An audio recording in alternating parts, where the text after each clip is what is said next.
the relations between the employer and the employed, between the owners of aggregated capital and the units of organized labor, between the small producer, the small trader, the consumer, and the great transporting and manufacturing and distributing agencies, all present new questions for the solution of which the old reliance upon the free action of individual wills appears quite inadequate. And in many directions, the intervention of that organized control which we call government seems necessary to produce the same result of justice and right conduct which obtained through the attrition of individuals before the new conditions arose.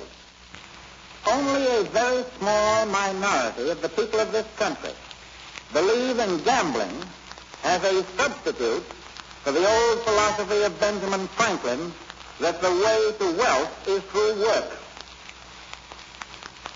In meeting the problems of industrial recovery, the chief agency of the government has been the National Recovery Administration.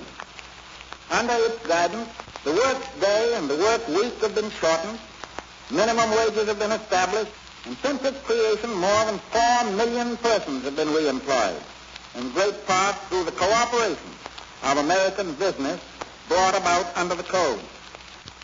Also, billions of dollars of invested capital have today a greater security of present and future earning power than before.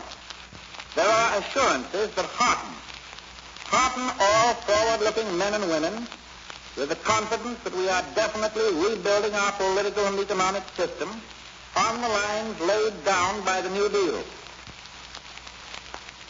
We have passed through the formative period of code making in the National Recovery Administration.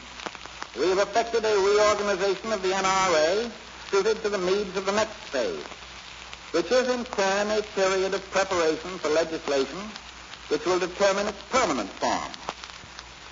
The employer who turns away from impartial agencies of peace, who denies freedom of organization to his employees, or fails to make every reasonable effort at a peaceful solution of their differences, that employer is not fully supporting the recovery effort of his government. And the workers who turn away from these same impartial agencies and decline to use their good offices to gain their ends, those workers likewise are not fully cooperating with their government. I shall not ask either employers or employees permanently to lay aside the weapons common to industrial war, but I shall ask both groups to give a fair trial to peaceful methods of adjusting their conflicts of opinion and interest, and to experiment for a reasonable time with measures suitable to civilize our industrial civilization.